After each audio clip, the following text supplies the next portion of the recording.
The Torah in this week's portion tells us that nearly 1 year after leaving Egypt, on the first day of the month of Nisan, the tabernacle was formally dedicated.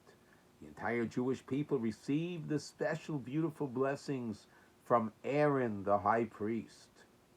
In celebration, in commemoration of the wonderful event, the Nesiim, the leaders of each of the tribes, decided that they would bring their own offerings, and each one would bring a special offering in honor of the occasion.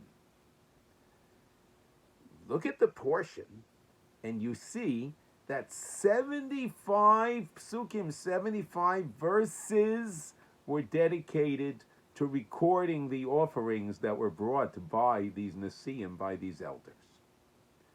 Now, no verse in the Torah is superfluous. Yet, when we look at these offerings, we see that they are absolutely identical. Yet, the Torah repeats in great detail, in all the detail, the offering of every single one of the tribal leaders.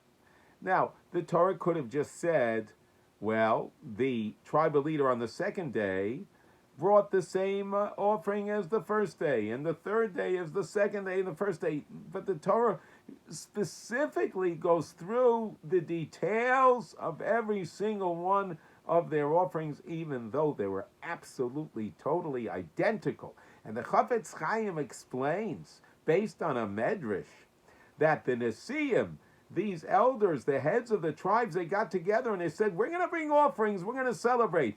But for the sake of shalom, for the sake of peace, let us all bring the same identical offering.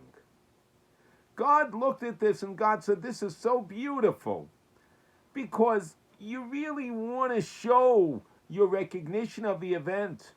You really want to express your individuality, yet you all agreed to do the same for the sake of shalom, for the sake of peace.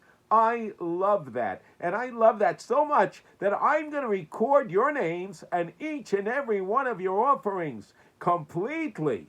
And that is 75 verses of the Torah. God says, you are ready to forego your honor, your desire for honor, for the sake of shalom. I love that. As a matter of fact, God showed us in the beginning of the portion, in the section called Sota, that is a woman who is suspected of possibly committing adultery. She has to drink a special potion, special water, and in the potion is a parchment scroll with God's name on it. It's put into the water, and God's name is erased, and that holy water is consumed by the woman, and if she is innocent, then she will be blessed. In other words, that holy water will prove her innocence. God says, for the sake of peace between husband and wife, I'm ready to forgo my honor, my name. No, Jewish people don't say God's name in vain. I'm ready to have my name erased for the sake of shalom.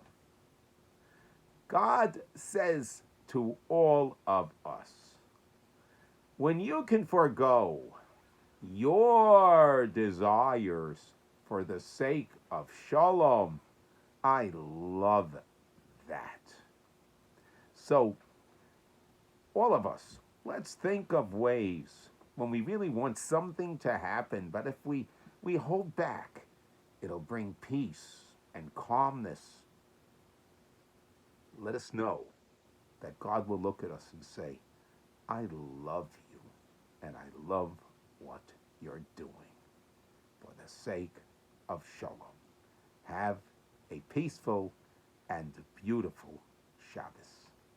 Shabbat Shalom.